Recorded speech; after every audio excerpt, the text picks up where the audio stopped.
꼭 알아야 할 어제의 뉴스. 민병주 전 심리전단장은 최근 검찰 조사에서 어버이연합을 특별 관리하면서 추선희 사무총장도 직접 만났다고 진술했습니다. 민 전 단장은 국정원 1급 국장으로 시민단체 대표를 직접 접촉하는 일은 이례적입니다. 이에 대해 민 전 단장은 어버이연합을 유별나게 챙긴 원세훈 전 원장 지시로 직접 만나게 된 것이라고 진술한 것으로 전해졌습니다. 또 어버이연합 담당 국정원 직원이 마련한 자리여서 서로 소개할 필요도 없었다고도 했습니다. 추 씨가 민 전 단장이 국정원 직원임을 알고 국정원의 지원 사실도 알고 있었다는 겁니다. 앞서 추 씨는 민 전 단장과 만나 지원을 받았다면서도 국정원이 아닌 중소기업 사람인 줄 알았다고 검찰에서 주장했습니다. 검찰은 민 전 단장의 진술과 함께 최근 국정원으로부터 추 씨의 자필 서명 등이 담긴 영수증도 확보했습니다. 또 추 씨 본인과 관계자 계좌를 추적해 국정원과의 연관성을 입증할 증거도 갖고 있는 것으로 알려졌습니다. 검찰은 이번 주 초 추 씨를 다시 불러 조사한 뒤 구속영장을 청구할 계획입니다. 추석 당일인 지난 4일 전국의 고속도로를 이용한 차량은 588만 대입니다. 지난해 추석 당일보다 53만 대 늘었습니다. 기존의 하루 최다 교통량 기록을 갈아치운 겁니다. 추석 전후 사흘 동안 고속도로를 이용한 차량 역시 지난해보다 많았습니다. 지난 3일부터 5일까지 사흘 동안 전국 고속도로 교통량은 1,583만 대. 지난해 추석 같은 기간보다 14% 가까이 증가했습니다. 추석 당일 전후 사흘 동안 고속도로 통행료가 면제된 데다 차례를 지낸 뒤 여행을 떠난 사람도 증가한 게 영향을 준 것으로 보입니다. 추석 당일 이후에도 휴일이 최장 닷새나 더 남았기 때문입니다. 지난 3일부터 5일까지 면제된 고속도로 통행료는 677억 원으로 집계됐습니다. 도로공사가 운영하는 제정고속도로가 535억 원, 민자고속도로가 142억 원입니다. 1,600만 대가량이 이번 추석에 처음 도입된 명절 고속도로 통행료 면제 혜택을 받습니다. 정부는 이와 함께 지난해엔 추석 당일 전후 사흘 동안 고속도로에서 교통사고 16건이 발생해 21명이 다쳤지만 올해는 한 건 발생해 다친 사람은 없었다고 설명했습니다. 한복을 차려입은 중국 동포들이 중국식 만두를 빚고 있습니다. 중국 동포들의 집단 거주지 서울 대림동에도 추석이 왔습니다. 고향 생각도 나고 아무래도 중국에서 태어났으니까 사실 중국에서도 저희가 이렇게 명절 쉬어요. 왜냐하면 저희가 사실 뿌리가 한국이잖아요. 지난 여름 이곳 중국 동포들은 한 영화 때문에 마음에 상처를 입었습니다. 관객 수 560만 명을 돌파한 영화 청년경찰에서 대림동이 위험한 우범지대로 그려진 겁니다. 항의 집회를 열고 상영금지 가처분 신청 같은 법적 대응도 추진했습니다. 있는 사실을 말을 해야지 없는 사실을 말하니까 굉장히 서운하고 같은 공포끼리 어쩌면 이럴 수가 있나 싶은 생각이 들죠.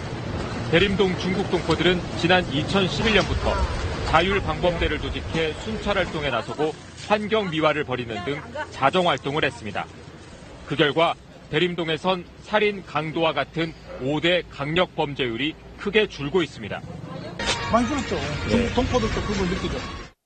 그럼에도 영화나 소설에서 아직도 부정적으로만 그려져 안타깝다고 중국 동포들은 말합니다. 우리도 변하자. 이런 과제로 지금 각 단체들이 활동하고 있습니다. 대림동이 안전하다는 거 한 번씩 오셔서 양꼬치도 드셔보고요. 중국 요리도 좀 이제 드셔보셨으면 좋겠습니다. 방송 중간에 좋아요를 눌러주시면 새날팀들에게 큰 힘이 됩니다. 미리 감사합니다. 트위터가 진짜 언론입니다.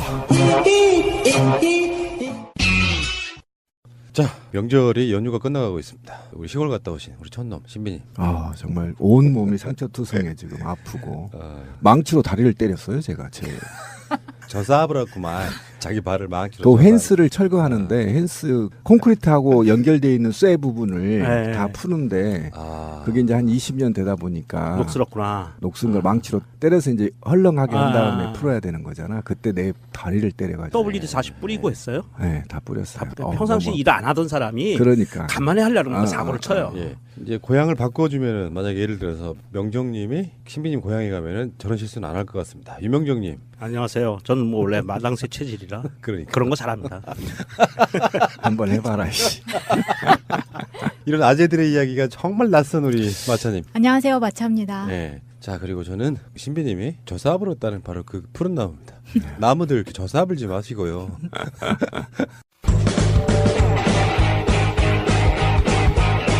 제도로서의 민주주의가 흔들리고 구타는 일은 이제 없습니다. 민주주의가 밥이고 밥이 민주주의가 되어야 합니다. 명절마다 느끼는 것 중에 하나가 지금도 저 고향에 가면은 선산이 있거든요. 선산이 커요. 그 지방에 일종의 토호 같은 거였거든. 그러니까 선산이 엄청 커요. 가면은 뭐 저쪽에 가면은 뭐 무슨 할아버지 묘가 있고 이쪽에 가면 무슨 할머니 묘가 있고 막 그래요. 근데 확실히 요즘에는 장례식장을 가보면 대부분 다 화장을 하시더라고. 맞아요. 여러분들께 질문 드리겠습니다. 나 죽으면 뭐 해줘. 저는 이건 의미는 별로 없다고 생각해요. 죽어서 뭘 해주든 간에 무슨 상관이 있겠습니까? 문제는 가장 가까운 어머니나 이분 돌아가시면은 이런 분들을 어떤 장, 예를 들면 수목장도 있고 뭐 여러 가지가 있잖아요. 여러분들이 지금 생각해 놓으신 어떤 그런 장례가 있으십니까? 지금 최근에 화장률이 있잖아요. 예전에 그냥 매장했잖아요. 그냥 관에 넣어서 매장을 했던데 화장률 발전사를 좀 설명 좀 해주세요. 1994년 화장률은 20.5%에 불과했었는데요. 해마다 증가해서 2005년에는 50% 돌파. 그리고 2015년에는 80%를 웃돌기 시작했습니다. 그리고 올해 1월부터 5월까지 화장률이요 83.2고요. 명정님이 사시는 인천은 93.9래요. 이 이유가 뭘까요? 완전 높네요. 이게 왜 그러냐면 매장할 곳이 없어요. 그렇죠. 지금 인천 지역 같은 경우 예를 들면 녹지가 많지 않고요. 거기다가 매장 허가를 나는 곳은 허가된 지역만 매장 허가를 나요. 근데 거의 안 나죠, 이제는. 자리가 없으니까. 그래서 화장률이 굉장히 높고요. 기타 지방이라든지 강원도라든지 이런 데는 매장할 곳이 좀 녹지가 있기 때문에 그리고 개인 소유 산들도 있고 해서 매장률이 조금 인천 지역보다 높을 겁니다. 저도 최근에 몇 년 사이에 저희 가까운 분들 돌아가시고 나서 보면 다 화장들 하시더라고요. 그래서 유골함만 이렇게 들고 나와서 안치하는 뭐 이런 정도인데 어떠세요? 여러분들은 화장, 매장 뭐 여러 가지가 있는데 그중에 가장 해보고 싶은 거 좀 표현이 좀 그렇긴 한데 수목장이 가장 좋은 것 같아요. 네. 수목장이라는 게 그 나무 밑에다가 유골을 뿌려놓는 거죠. 여러 가지 방법이 있겠죠. 그렇죠. 보통은 묻죠. 묻기도 하고 뿌리기도 하고. 근데 그렇게 되면 나중에 이제 우리가 그런 건 안 할 것 같아요.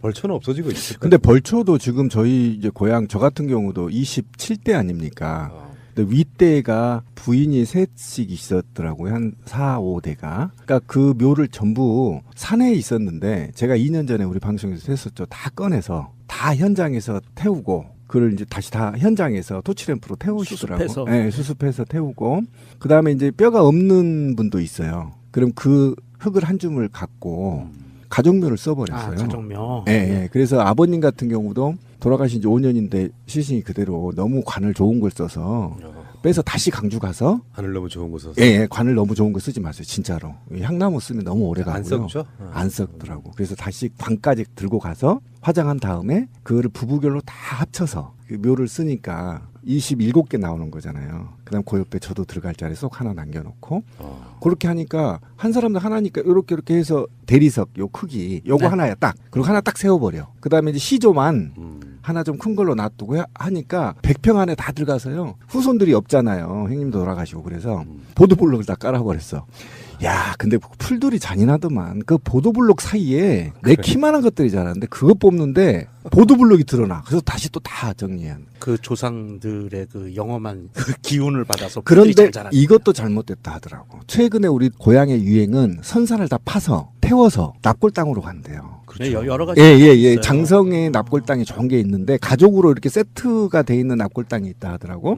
근데 여기 30년인가 40년을 계약을 하고 30년 후면 알아서 처리를 해버린대요. 납골당에서. 그리고 자기가 모셔야 될 부모님 있죠. 직속 부모님 것만 자기가 관리를 하는 거죠. 굉장히 편하게 돼 있더라고. 보통은 매장하셨던 묘지를 이제 파서 그렇게 화장을 하고 납골당에 모시는 경우도 있고 신비님처럼 그렇게 가족묘를 조성하시는 분들도 있고 그리고 그 자리에 그냥 산골하시는 분들도 있고요. 뿌려버리는. 예, 그 자리에 또 화장해서 그거를 아까 얘기하신 것처럼 뭐 수목장이라든지 아니면 잔디장, 뭐 바다에 뿌리신다든지 여러 가지 절차들을 밟아요. 저희 같은 경우엔 저희 아버지만 남기고 나머지 저희 할머니, 할아버지, 뭐 증조할아버지, 증조할머니 이렇게 많이 퍼져 계셨더라는데 7, 8년 됐나? 다 뿌렸어요. 산에다가 뿌리고 이제 아버님만 남겨놓고요. 우리 어머니 소원은 이제 돌아가시면 우리 아버지 봉분 옆에 이쁘게 또 봉분 하나 세워서 매장해달라는 그러니까 쌍봉으로 이렇게 저는 당연히 그 밑에 묻힐 거고요. 참 인간의 삶이라는 게 빈손으로 왔다가 빈손으로 가는 건데 말이죠. 인간들이 그 말도 안 되는 자기 욕심에 남한테 피해주고 악인이 돼서 결국은 죽지 않겠습니까? 이건희 회장님 돌아가셨는지도 궁금하고 이재용 씨도 좀 보고 배울 게 있고 우리 5035께서도 좀 보고 배울 게 있으면 어떤 죽음을 목도하고 나서 그 사람이 갖는 어떤 인생에 대한 반성이랄까요? 이게 좀 느껴지는 그런 추석이었으면 좋겠습니다. 어떤 똑똑하신 분도 돈 많으신 분도 돌아가신다는 것을 꼭 명심하셨으면 좋겠고요. 뭐 수목장도 하는데 그것도 자기 선산이나 뭐가 있어야지 가능하지. 아니요, 그거 돈 내면 해줘요. 수목장. 그것도 비싸지 않을까 싶은 생각도 들고. 좀 납골 하시는 거에 비해서는 조금 더 들어갈 거고요. 근데 봉분 세우는 것보다는 많이 저렴하니까. 그게 가능하다고 하면 제가 이번에 그 제주도 갔다 오면 느낀 건데 숲에 어디 그 나무 근방에다가 그냥 육을 뿌리고요. 그래서 사람들이 추억하려고 가끔씩 오는 정도 이 정도였으면 좋겠습니다. 그러니까 그게 이제 남의 산에다가 막 하면 안 안 되니까. 되지. 예. 그래서 허가받은 곳. 수목장 하는 곳이 있어요. 예. 지정한 데가. 수목장을 할 때는 고인이나 살아있는 사람들이나 이름표를 나무에 달면 안 됩니다. 표시를 못하게 돼 있어요. 법적으로. 자기들만 알고 있어야 된다. 네. 자, 알겠습니다. 나는 어떤 모습으로 돌아갈 것인가 한 번쯤은 진지하게 고찰하는 그렇게 되면 욕심이 없어지더라고요. 잠시 후에 오겠습니다. 자, 이 시간에는요 개헌 이야기를 좀 해볼까 해요. 개인적으로 한번 여쭤볼게요. 여러분들 뭐 여러 가지 형태의 권력 구조. 사실 저희 방송에서는 권력 구조가 중요한 건 아니다. 개헌에다가 어떤 내용을 담을 것이냐가 중요하다 이렇게 얘기를 드리고는 있지만 그래도 개헌의 핵심은 권력 구조 개편이 아니겠습니까? 여러분들은 어떤 권력 구조를 개인적으로 선호하십니까? 저 같은 경우에는 지금에 있는 삼권 분립을 좀 변형한 신삼권 분립 제도를 좀 원하고 있거든요. 어떤 부분이냐면 행정부의 입법권까지 주는 그런 권력 구조 변경을 원하고 있고요. 행정부에서 입법권을 갖고 있으면 그 입법권을 심사하는 것을 이제 의회가 갖는 거죠. 그래서 의회가 입법에 대한 심사와 재정 감시 이 두 개를 할 수 있는 것을 의회가 갖고요. 지금의 고유한 입법권을 의회에서 갖고 있는 거를 행정부로 넘기는 방법. 저는 그것을 좀 새로운 상권 분립으로 보고 있고 그렇게 권력 구조가 개편이 되면은 조금 더 박근혜 같은 사람들이 오지 않는다는 가정하에 우리나라의 좋은 미래를 앞당길 수 있지 않을까 싶어요. 그러면 더 막강한 대통령 권한이 되겠네요. 아니죠. 대통령 권한이 막강해지는 건 아니고요. 대통령의 권한이라는 건 지금의 대통령의 권한은 두 가지거든요. 행정부의 수반과 국가 원수로서의 대통령 두 가지의 모습으로 갖고 있어요. 우리나라 대통령이. 그래서 국가 원수로서는 군통수권 이런 부분들이요. 그다음에 대법원장 임명권 이거는 국가 원수로서 행사하는 권한이고요. 그다음에 행정부의 수반으로서 하는 권한이 또 따로 있거든요. 기존에 이제 그러니까 대통령 중심제, 우리나라를 제왕적 대통령 중심제라고 얘기를 불러요. 왜 그러냐면 민주주의 체제가 과도기적으로 잘못 형성돼 있어요. 그러니까 민주독재가 시작된 거거든요. 이승만의 독재부터 시작돼 있기 때문에 그다음에 군사독재 시대가 엄청난 기간을 3공화국까지 이어졌거든요. 세계공화국까지 해서 대통령이 헌법을 마음대로 개헌해버렸어요. 군사정부 시절에. 그래서 막강한 권한을 가졌는데 사실상 3권을 다 장악한 게 지금 대통령 중심제거든요. 그런데 입법권마저 지금 줘버린다면 이거는 무소불위의 권한을 갖고 있어서 국회가 무용지물 돼버린다는 게 의미가 좀 있고 저 같은 경우는 이번에 개헌의 핵심은 권력 분산에 있어요. 그죠? 권력 분산의 핵심이에요 지금. 그리고 권력 분산인데 이 권력 분산을 문재인 대통령의 키워드를 빼본다면 분권형이 일단 강화돼서 대통령이 지금 중앙정부가 갖고 있는 무소불위의 권한을 지방정부로 이양해야 하고 그다음에 국회가 사실상 국회 개헌에서 국회의 개혁 논의는 지금 진행되고 있지 않는데 대통령 권한만이 계속 지금 분산시키려고 하는 거잖아요. 그래서 저는 지금 우리가 보고 있는 그 세 가지 대통령 현행제 도입과 그다음에 혼합형 정부 형태, 의원 내각제 3개 다 저는 마음에 들지 않는다. 새로운 형태로 가야 된다라는 게 제 기본적인 생각이에요. 예, 더 진지한 토론 좀 이따 하시고. 그 명령님 뭐였어요? 어떤 권력 구조라 그런 거예요? 개인적으로 선호하는 거. 가장 선호하는 거는 지금 대통령 중심제의 상권 분립 형태인데 제가 요구하는 것은 의회의 권한을 분산시키자라는 거예요. 핵심은 대통령의 권한을 분산시키자가 아니고 의회의 권한을 분산시키자라는 겁니다. 찬반이 분분하고요. 마차님은 어떤 것을 개인적으로 선호하십니까? 대통령 중심제에서요. 저는 4년 중임제 찬성합니다. 확실히 문꿀 오소리네요. 결선 투표도 하면 좋고요.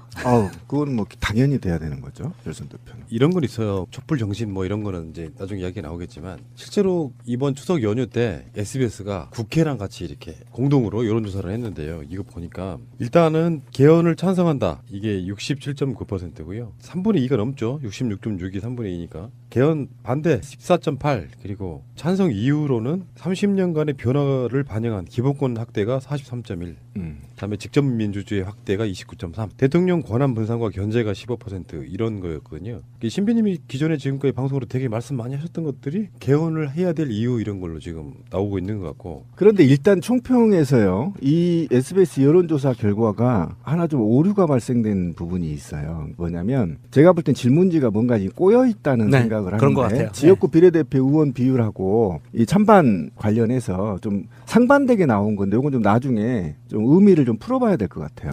또 한 가지가 이 키워드를 잘못 만드는 건지 의도적으로 만드는 건지 모르겠는데 지금 이 3가지 가장 중요한 개헌을 해야 되는 이유 첫 번째가 나온 건 기본권. 이거는 당연하거든요. 우리가 그동안 요구했던 거니까. 그런데 두 번째가 문제예요. 직접 민주주의 확대라는 것은 29.3%는 이건 지금의 간접 민주주의 의회 체제에 대한 개혁을 얘기하는 거거든요. 당연히 그렇죠. 예. 키워드를 이렇게 뽑으면 안 되는 거죠. 세 번째는 대통령 권한 분산이면 두 번째는 의회 권한 분산으로 만들었어야 맞는 거예요. 그러니까 같이 가야지. 이렇게 의회 그렇죠. 분산도 마찬가지고. 키워드를 이렇게 이상하게 키워드를 뽑는 거죠. 그래서 저는 이거를 이제 큰 프레임 차원에서 가둬놨다. 그래서 국민들이 굉장히 좀 협소적인 투표를 했다라고 일단 평가를 총평으로 해야 된다고 봐요. 그러니까 저는 이런 거 봅니다. 그 항목이나 문항에 직접 민주주의라고 하면 사람들이 그 의미가 정확히 뭔지 모르는 상태에서 그렇죠. 좋은 걸로만 좋게 찍던 그런 느낌이에요. 네. 실제로 이게 뭐냐면은 100만 명 정도가 서명 청원하면 직접 법을 만들 수 있는 그게 그렇죠. 얼마 전에 나온 이야기잖아요. 네. 그런 게 직접 민주주의거든요. 그 부분이 바로 그 의회 권한을 축소하는 거거든요. 그다음에 기본권 항목, 그러니까 기본권 확대라고 하는 그 지점에서 기본권 항목에서는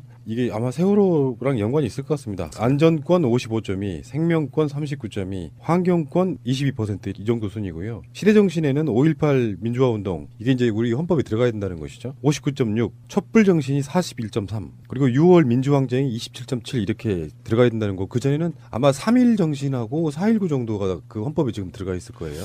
그러니까 촛불 전국에서 말씀 잘하셨는데 기본권이 환경권, 그다음에 생명 존중 의무화, 그다음에 노동 확대 의무화, 이것과 관련해서도 국민들이 지금 관심이 있고 촛불 전국에서 나타난 국민적 정서다. 그러니까 이런 부분도 사실은 깊게 지금 확대 논의가 돼야 되는데 이것도 논의되고 있지 않는 부분에 대해서도 굉장히 위기의식을 지금 느끼고 있다는 거죠.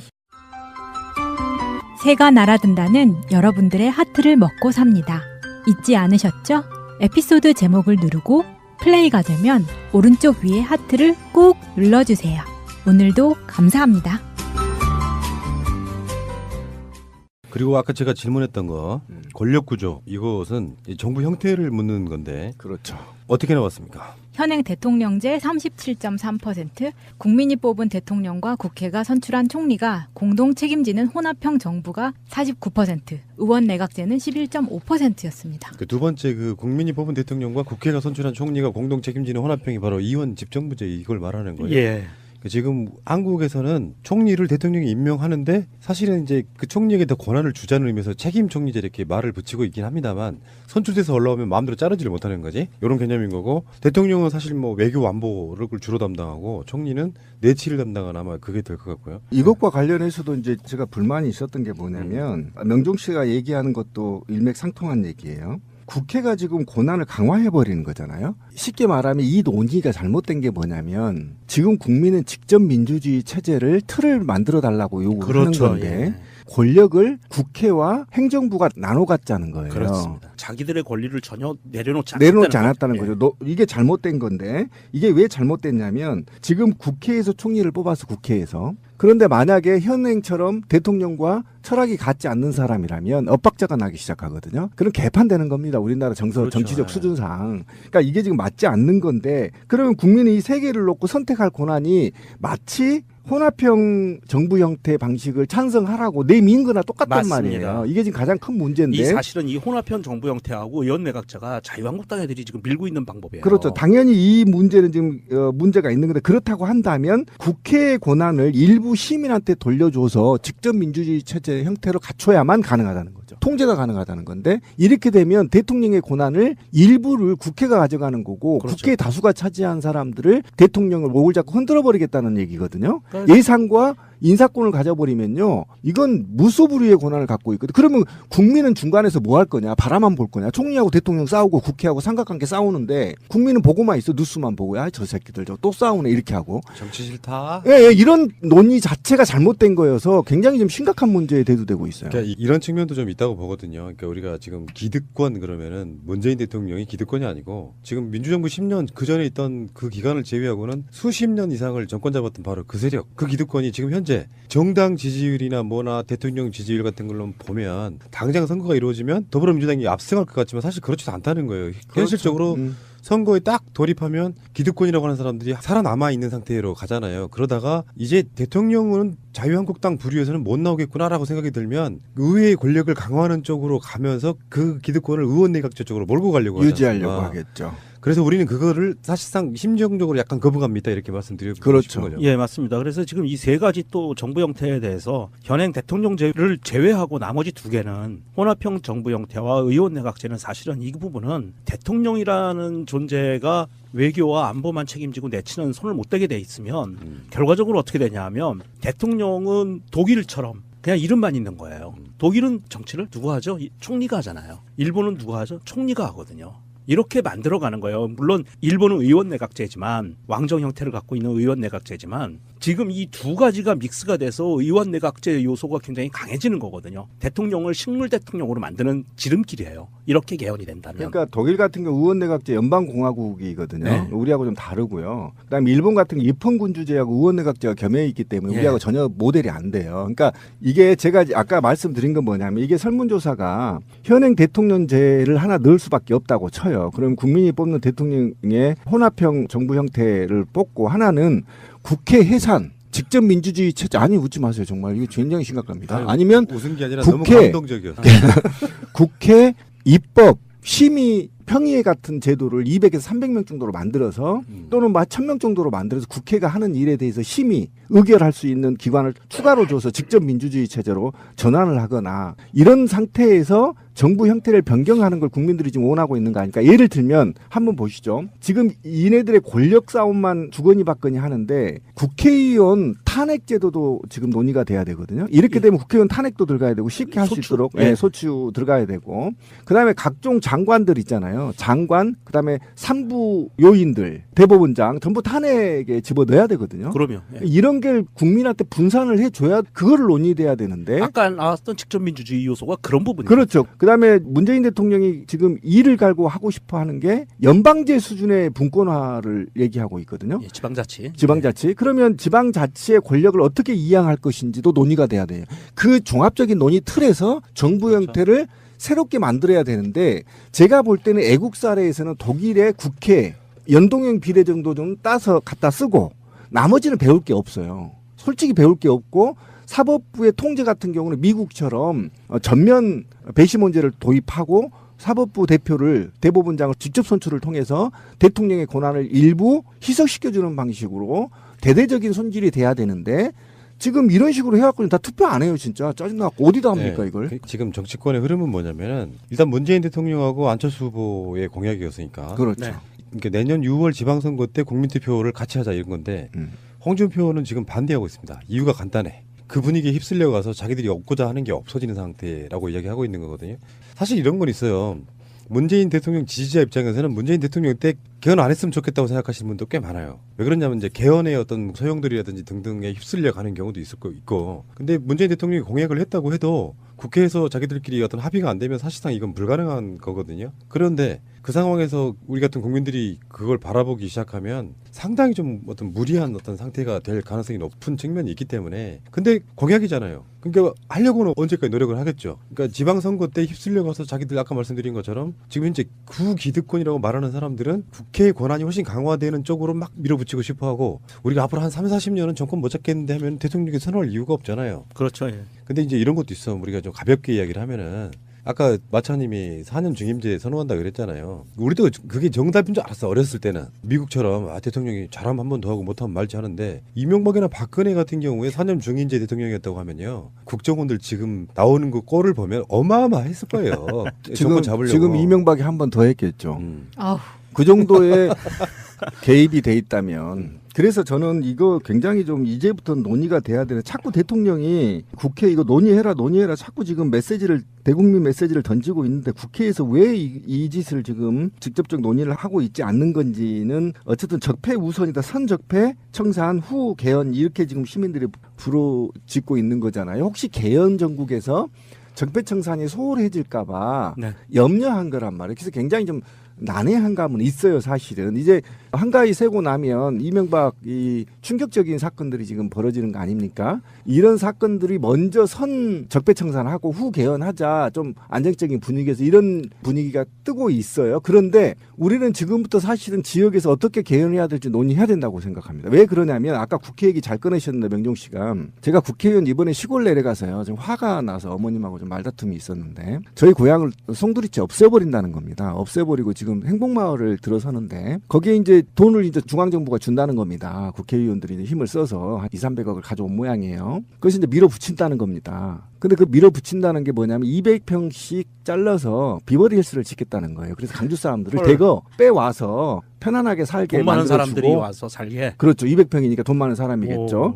그리고 나서 봤더니 장성군이 소멸되기 직전이라는 겁니다. 막 인구가 없어서 인구를 데려와야 이 군을 유지할 수 있는 상태에서 이것도 이제 요구를 할 수 없는 상태인데 제가 말하는 건 뭐냐면 여기에 국회의원의 우리나라 정치가 잘못됐다는 게 여기서부터 잘못됐다는 겁니다. 예를 들면 아까 우리 여론조사 결과에 지역 국회의원을 늘려야 된다고 나왔죠. 제가 이것 때문에 화가 난 겁니다. 지역 국회의원을 왜 늘려야 된다고 국민들이 투표를 했을까라고 물음표를 던져보십시오. 그러면 지금 국회의원들은요. 중앙정치 대외적으로 국가 세계적으로 또는 인류적으로 국가가 어떻게 더 나가야 할 방향인지 국가가 더 어떻게 융성할 것인지를 고민해야 되는 거잖아요. 근데 이놈의 국회의원들이 지역구의 SOC 예산을 따가는 게 전부야. 온갖 중앙정부에서 막말과 욕과 거짓말을 해도 자기 지역에 한 200억 딱 가져가면 다음날 재선돼버린다니까? 그러니까 이게 정치가 사라져버렸어요. 아무리 막말하고 성희롱을 해도 자기 지역구에 SOC 도로 하나 나오면 다음에 분명히 당선된단 말이에요. 그러니까 중앙정치가 소멸돼버린 단계란 말이에요. 이런 정치 속에서 우리가 올바른 정치를 할 수 있는 거냐? 이제 그러면 이런 정치들은 다 지방정부로 내려보내려고 한다면 문재인 대통령이 말한 지방 분권화 강화 그러면 예산을 일부 지방에 배정을 한다는 거 아닙니까? 그럼 지방 의원들이 살림을 지방에서 해야지 왜 중앙 의원들이 지역에 돈 갖고 가서 다음에 재선합니까? 이런 썩어빠진 정치를 개혁하지 않고 어떻게 그것을 개헌에 담지 않고 이걸 국민한테 개혁 아니에요. 개헌 아니에요. 내놓을 수 있다란 말이에요. 제가 이래서 화가 난 거예요. 그 연립 정부 형태의 지방 분권을 준다고 하는 거는 사실 김대중 대통령의 지방자치에 대한 생각이 그런 거였었거든요. 중앙정치에서 박정희 같은 독재자가 나와도 지방은 지방대로 굴러가는데 지금은 이제 교부금이네 뭐네 해가지고 길들이기 문제가 하죠. 있기는 네. 하지만 실제로 중앙정부가 썩어도 지방은 잘 돌아가는 그런 형태에 대한 그러니까 권력으로서의 어떤 보장, 담보 같은 거라고 보거든요. 그렇죠. 예금, 그러니까 보험 같은 거라고 보는데 문제는 이제 저도 이번에 이제 설날 연휴에 여행하면서 가족들이랑 얘기하면서 저는 그런 얘기했어요. 어머니 같은 분들은 안철수 선동에 어느 정도 이렇게 세뇌된 부분들이 있더라고요. 민주당 당원이신데도 불구하고 국회의원 놈은 새끼들 다 썩어가지고 확 추려야 돼. 왜 거기 그러면서 이유를 뭐라고 말씀하시냐면 뭐 국회의원 하루만에도 연금 나온다면서 뭐 그건 아니라고 이제 설명을 좀 드렸는데 저는 그렇게 말씀드렸어요. 지역구 국회의원은 사실 없애는 게 맞고 모두 다 비례대표로 전문성 강화하고 예를 들어 지역 예산이 필요한 분 있잖아요. 아까 말한 그 지방자치가 강화돼서 자기의 시장, 도지사, 군수는 뭐 하는 거야? 그런 구조를 정부에서 자기들 예산을 따가는 방식으로 하고 국회의원들은 지역구 사실 없애고요. 좀 찝찝하거나 그러면은 광역별로 이렇게 비례대표 만들어가지고 뽑아 올리게 만드는 것도 저는 방법이라고 보거든요. 바로 그런 게 논의가 돼야 된다는 거예요. 그런데 지금 호도하고 있는 게 뭐냐면 어쨌든 시민의 눈에서도 그렇고 제가 이제 준비하고 있는 게 뭐냐면 독일식 비례형 연동제를 도입하면 저는 그래요. 우리 국민한테 분명히 말씀드리고 싶어요. 지금 국회의원 253석인가요? 그죠?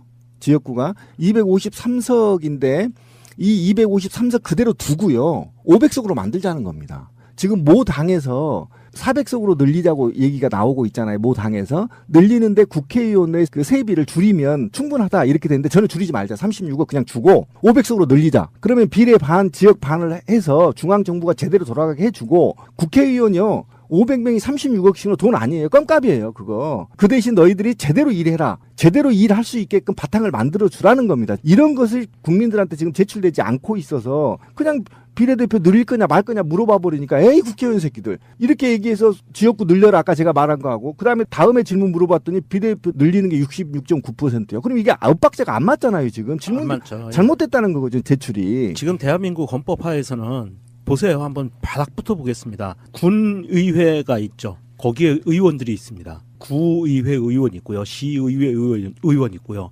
도의회 의원 있고요. 광역시의회 의원 있습니다. 그런데 지역 국회의원까지 필요한가요? 사실은 그게 문제예요.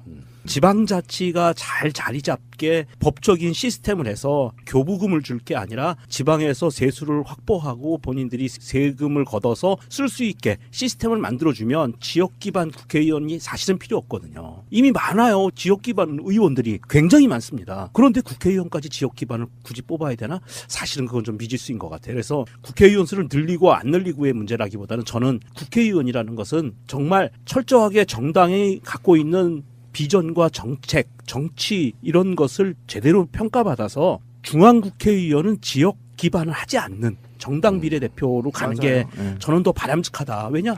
지방엔 이미 다 있거든요. 그렇죠. 굳이 중복되게 할 필요 없다고 지금 아까 봐요. 그 연동형 비례대표제 같은 것이 도입되면 기본적으로 다당제가 가능해지는 거거든요. 그렇죠. 지금 현재 소선중구제에서 그냥 지역 감정 이용해서 정치하고 다당제가 있는 된 거죠. 거고 예. 일반 중소 조그만 소규모의 어떤 정당들도 최소한 비례대표로 몇 명씩은 배출할 수 있고 그래서 정말 진정한 의미 다당제가 되는 거예요. 그다음에 민주주의죠. 왜냐하면 국민 입장에서 보면 정치를 다양하게 소비할 수 있는 거예요. 내 정치 성향이 녹색당인지 노동당인지 자유한국당인지 극우인지를 제가 입맛에 맞게 소비할 수가 있거든, 정치를. 그런데 지금 그럴 수 없다는 것이고 아까 명종 씨가 얘기한 게 이미 문재인 대통령 다 알고 계세요. 그러니까 뭐냐면 지방세하고 국세 비율이 2대8이잖아요. 네. 그런데 이거를 소모하는 돈을 쓰는 비율은 6대4예요. 지방이 맞아요. 6이고 정부가 4란 말이에요. 그러니까 걷어서 아까 권 PD가 얘기한 대로 말 잘 듣는 주는 좀 더 많이 주고 이렇게 삽질을 한단 말이에요. 그러니까 체계관이 지 고향 같은데 몇천 원씩 가져가 버리는 거예요. 그러니까 그런 걸 방지하기 위해서 지금 문재인 대통령이 지방개혁 분권을 한다면 지방세 교환도 가능하다 이렇게 얘기를 하고 있단 말이에요. 그러면 지방세를 교환을 해주면 국회의원이 이제 돈 따가가지고 SOC로 당선되고 아까 말한 대로 지역감정 부추겨가지고 당선되고 이런 거 못한단 말이에요. 그러니까 이런 거 종합적으로 논의된 후에 개헌의 틀을 짜야 되는데 선택지는 두 개입니다. 찬성이냐 반대냐. 그렇죠. 예. 국민들이 헌법을 개정할 수 있는 것을 최종적인 권리는 국민들이 갖고 있어요. 그렇죠. 안을 여러 개 내야 된다는 거예요. 여러 개 그렇죠. 안을. 그래서 국민들이 그것을 충분히 납득을 하고 내가 그 개헌에 내 의사를 담을 수 있을 정도의 그렇죠. 그런 준비를 해줘야 돼요. 그게 맞습니다. 국회의원들이 해야 될 책무입니다.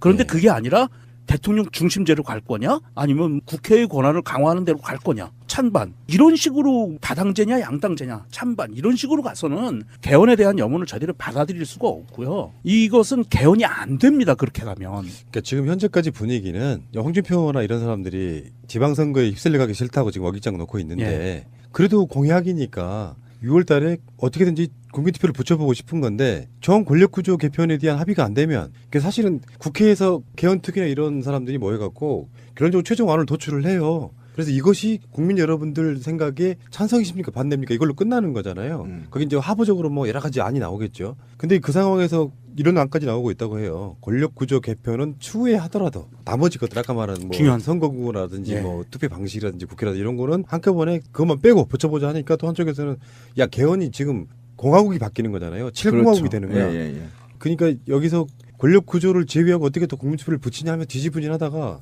일각에서는 그런 이야기들 하더라고요. 이번 개헌도 물 건너 갔네. 왜냐하면 워낙에 많은 정파들의 그 욕심과 이런 것들이 다 포함되어 있어가지고 결론적으로 그냥 갈 가능성도 있다 이렇게 이야기를 하고 있더라고요. 근데 최소한 전 세계 지구적으로 정말 획기적인 사건 혁명이었던 촛불 후에 개헌을 못하고 넘어간다는 것도 굉장히 국민들한테 좀 명구스러운 일이다. 아니 그거는 민의에 반하는 거죠. 민의에 반하고 만약에 개헌을 못한다 하더라도 범국민적 논의가 있어야 된다. 그렇죠. 예, 맞습니다. 어떻게 방향을 잡아야 될지를 논의하고 그 논의를 충분하게 정치권이 받는 게 맞고 그다음에 그 아까 개헌특위 얘기하는데 분명히 저는 수없이 우리 방송에 경고합니다. 21일부터 제가 선언해요. 그러니까 시민평의회, 개헌 시민평의회를 발족할 거예요. 전국 251개 소속의 전부 다 400명씩 이상 모집해서 개헌을 논의하게 될 텐데 거기에 대해서 국회가 수시로 보고를 하고 국민한테 어떤 방향으로 토론회를 일주일에 2-3번씩 해라. 저는 해야 된다고 봅니다. TV 토론도 나와라. 왜 지금 개헌을 놓고 TV 토론 안 하는가. 아까 말한 대로 지금 공화국이 바뀌는 거고 아까 기본권 문제도 저는 관심이 더 많아요. 사실은. 그렇죠. 기본권을 어떻게 회복할 것인지. 그다음에 곳곳에 독소 조항이 많아요. 피선거권 40세 제한한 것도 없애야 되죠. 그다음에 국회의원 탄핵제도도 헌법에 집어넣어야 돼요. 그러니까 그런 종합적인 틀을 좀 논의된 것을 하루 빨리 TV에서도 좀 논의가 됐으면 좋겠다. 세 분야별로. 아마도 지금 상태로 가면 국회에서 이것이 합의안이 돼서 도출이 돼서 나올 확률은 굉장히 좀 적은 것 같고요. 정부 입장에서는 만약에 국회에서 합의안 도출을 못한다면 정부안으로 기본권, 그다음에 헌법 정신 이 부분을 위주로 해서 먼저 개헌안을 정부안으로 내놓겠다라고 저는 차라리 정부안을 더 기대해요. 예, 정부안 내놓으라고 하세요. 국회는 도저히 이게 논의 자체가 안 되는 거예요. 제가 지금 제일 안타까운 거는 헌법을 개정을 한다고 할 때 우리가 여러 가지 조항들이 있는데 그중에 뭐 검찰에 관한 영장 발부를 신청할 수 있는 거는 검찰만의 고유 권한이다 이런 부분들이 들어가 있잖아요. 쓸데없이 들어가 있는데 그런 부분들처럼 너무 과하게 세부적으로 들어가 있는 헌법 조항들이 있고요. 또 너무 선언적으로만 만들어지는 그렇지. 헌법 조항들이 있어요. 특히 국민들의 기본권에 관한 부분은 너무 선언적이에요. 강제 규정도 없는 예, 강제 규정도 없고 헌법이 만들어지면 그거에 따라서 법률이 순서대로 쭉 해가지고 만들어져야 돼요. 그러니까 오죽했으면 헌법재판소가 있겠어요. 예, 위헌인지 아닌지 가려져. 저는 그 이번에 개헌이 된다면 기본권 항목에서 제안을 드리고 싶은 게 이런 기본권을 침해받지 않는 위원회를 헌법기관으로 만들었으면 좋겠다. 저는 그런 생각을 항상 하고 있거든요. 맞아요. 그러니까 헌법을 광의 해석을 못하도록 명문화를 정확히 하는 것이 중요하죠. 예, 만약에 세월호 같은 사건이 터졌을 때 그거에 대한 조사권, 수사권, 기소권들을 그 위원회가 가질 수 있게 담당자들이 자기들을 면피하는데 써먹지 못하게 이러한 어떤 시스템을 헌법재판소 만들듯이 만들어놨으면 좋겠다. 저는 이런 생각을 얼마 전 방송에서 명정님이 공수처 같은 것도 공수처도. 헌법으로 그냥 규정해 놓자. 헌법 기관화 시키면 괜찮을 것 같습니다. 괜찮습니다. 그러니까 저 공무원들도 지금 저희가 정치적 중립이 있잖아요. 그러니까 이게 원래 재헌 헌법에서는 공무원들한테 정치 기본권이 있었거든요. 근데 그걸 박정희가 삭제해 버렸어요. 그래서 박정희가 집어넣은 게 정치 중립의 의무. 근데 이 아까 말한 대로 제가 너무 억울한 게 뭐냐면 정치 중립의 의무라고 돼 있잖아요. 근데 이거를 광의 해석하게 풀어놓은 거야. 그러니까 정치적 중립이 어디까지 정치적 중립이냐. 그렇죠. 사상의 정치적 중립까지 지켜야 되는 거냐. 그거에 대한 명확한 규정이 없어요. 예. 사상의 자유는 전 국민이 갖고 있는 자유로 그렇죠. 기본권으로 그런데 명시되어 이게 있는데 100만의 공무원뿐만 아니에요. 군인까지 적용되고요. 그렇죠. 그리고 공사 있잖아요. 이거 더 충격적이에요. 전기공사 있죠. 이런 공사들 있잖아요. 이미 민영화된 공사들도 정치적 중립을 요구해요. 더 나아가 대기업들도 요구해요. 그러니까 이게 굉장히 문제가 확산되고 있거든요. 그래서 제가 추산한 결과 정치적 중립을 지켜야 될 집단이 600만 정도로 추산되고 있거든요. 6에서 700만이 나 민주당이 좋아 말을 못해. 나 누구 좋아 말을 못하는 거야. 그냥 입에서 입 다물고 있는 거야. 그 사람들은 투표할 때 도장 찍는 기계밖에 안 돼요. 예, 기계밖에 안 되는 겁니다. 근데 나는 공무원들의 정치적 중립에 대해서는 이게 나쁜 점만 있는 건 아닌 것 같다는 생각이 좀 들거든요. 그걸 악용해 먹은 게 국정원. 그래서 지금 조사받고 있는 것처럼 뭔가 이렇게 한계를 두고 거기에 대해서 스스로 정치적인 의견을 표시할 수 있고 지지할 수는 있으나 이런 것들이 어떤 공무랑 연관이 안 되게끔 만들어주는 그러니까 제가 그렇죠. 그 얘기한 거예요. 거기 헌법에 공무상의 정치적 중립이라고 지정을 해야 된다는 거예요. 명문 그렇죠. 아까 명정 씨가 하이가 한 거예요. 그러면 국정원은 업무상의 정치적 중립을 훼손했기 때문에 중범죄자는 거잖아요. 근데 일반 공무원들은 예를 들면 이런 거예요. 새누리당이 오면 등불을 안 떼줘 버려. 당원이 오면. 그다음에 민주당 당원이 오면 등본을 떼줘. 이거가 정치적 중립을 위배하는 거거든요. 네. 그러니까 그것이 아닌 업무 시간은 철저한 정치적 중립을 지키되 업무 시간 이외에는 내가 더불어민주당의 유세에 가서 박수 칠 수 있단 말이에요. 지금 박수 치다 걸리면 잘리는 거 아시죠? 그렇게 엄중하게 잣대를 대니까 안 된단 말이에요. 그래서 헌법에 정확히 그런 명문화, 아까 명종 씨가 얘기한 광의 해석을 할 수 없도록 이하 법령에서 정확히 명문화가 필요하다. 그러니까 이제 결론을 좀 내자면 사실은 권력 구조부터가 여러 가지고 거기에 포함시켜야 될 여러 가지 또 기술적인 것들이 있어서 어떤 합의된 어떤 안이 나오기는 사실상 힘들다. 그러면은 개헌 못하고 넘어갈 가능성도 꽤 높다라고 보시면 되는데 현직 대통령의 자기 공약에 대한 실천 의지가 확고하기 때문에 국회에서 정말 니들 정 안 되면 우리가 정보안으로 하나 내놓을게 할 수도 있는 부분이라고 생각이 들고요. 근데 그런 건 있을 것 같아요. 예를 들면 문재인 대통령은 물론 개헌에 포함이 안 되는 경우지만 그렇죠. 촛불혁명이 가져다준 저는 효과 중에 하나는 이런 거라고 봐요. 예를 들어서 설마 그럴 리는 없겠지만 홍준표 같은 자가 나중에 대통령이 됐다고 쳐도 이명박이 때처럼 블랙리스트 만들고 국정원동원해서 뭔가를 하고 이러는 건 못할 거예요. 그러니까 시스템으로 만들어버리는 거죠. 아니야, 그놈들은 또 할 거예요. 하긴 하겠지만 무서워서 정말 쉬쉬하고 할 수밖에 없는 더 세밀화되고 더 정밀화될 거야. 차라리 그러느니 좀 고초를 겪더라도 민주정부가 만들어놓은 어떤 시스템적으로 가자 하는 분위기가 되면서 점점 어떤 수준들이 좀 높아질 거라고 저는 보는 부분이 있고, 그러다 보면 이제 뭐 현직 대통령이 재선하느냐 안 하느냐 뭐 이런 거 갖고 이제 투표도 좀 할, 만약에 사전 중임제로 바뀌면요. 근데 뭐 그런 모습을 본다는 게 예전에는 저는 5년 단임제가 굉장히 좀 후진적이라고 생각했는데 어떨 때 보면 굉장히 선진적이에요. 어떻게 보면. 선진적이죠. 독재자가 사실은 독재 권력을 마음대로 휘두를 수 없게 만든 게 단임제거든요. 예, 그래서 우리 방송을 듣는 여권의 정치인이 있다면 아싸리 어영병 할 거면 개헌 얘기 꺼내지 마라. 꺼내지 말고 선 적폐청산부터 하자. 2년 동안. 적폐청산하고 임기 중반 정도에 개헌 들어가자. 그러면 조용할 때. 그러면은 그 다음 총선입니다. 그렇죠. 총선 때 같이 하자. 차라리 지금 적폐가 급하다면 괜히 얼버무르게 내놨다가 이거 좆되는 수가 있다. 국민들 배제되고. 이 헌법을 바꾸는 개헌 논의를 할 때 저는 기본적으로 국회의원들이나 이 사람들이 학자들이 갖고 있는 기본 마인드가 틀려먹은 게. 저는 전문가들 안 믿습니다. 절대 안 믿어요. 우리가 헌법을 쭉 펼쳐놓고 보면은요, 맨 앞에 헌법 정신이 나옵니다. 그 헌법 정신에 따라서 대한민국이 운영되는 건데, 헌법 정신, 그 다음에 국책, 대한민국이라는 것은 어떤 나라인가라는 국책이 나오고 기본권이 나와요. 그러면 헌법을 개헌하기 위해서는 순서대로 가는 게 맞아요. 그 순서가 맞는데 이 사람들은 정부의 권력 구조 거기서부터 시작을 거기만 관심이 있는 거예요. 그래서 정말 마음에 안 드는 게 그런 겁니다. 왜? 이 숭고한 헌법 정신과 국채와 국민의 기본권 이 부분을 뒤로 밀어놓느냐. 전 그게 마음에 안 든다는 거거든요.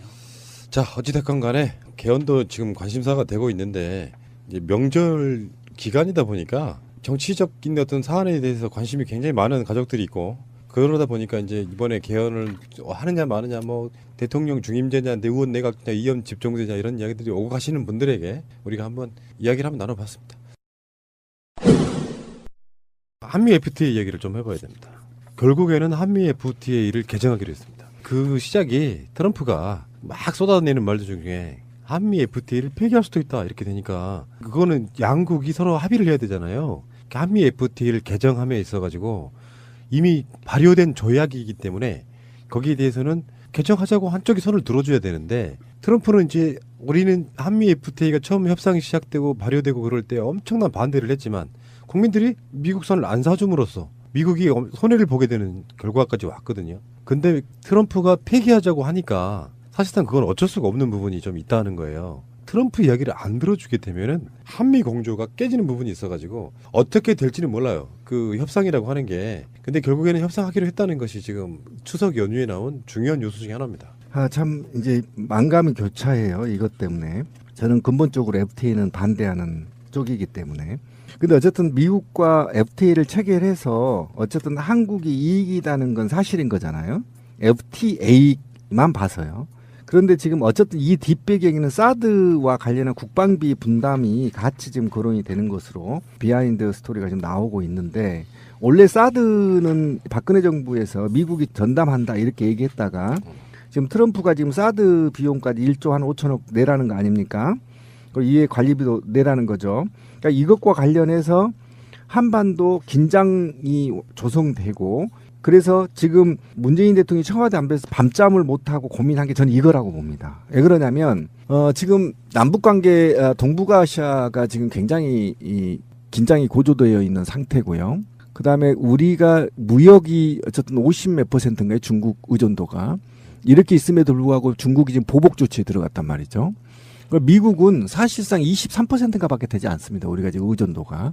그래서 아마 만약에 배팅을 하려면 문재인 대통령이 배팅을 하면 그래 폐기하자 이렇게 맞짱을 뜨고 아까 말했던 군사적인 옵션하고 함께 테이블로 그냥 원샷 테이블 올려놓을 구상을 제가 대통령이랑 할 것 같아요.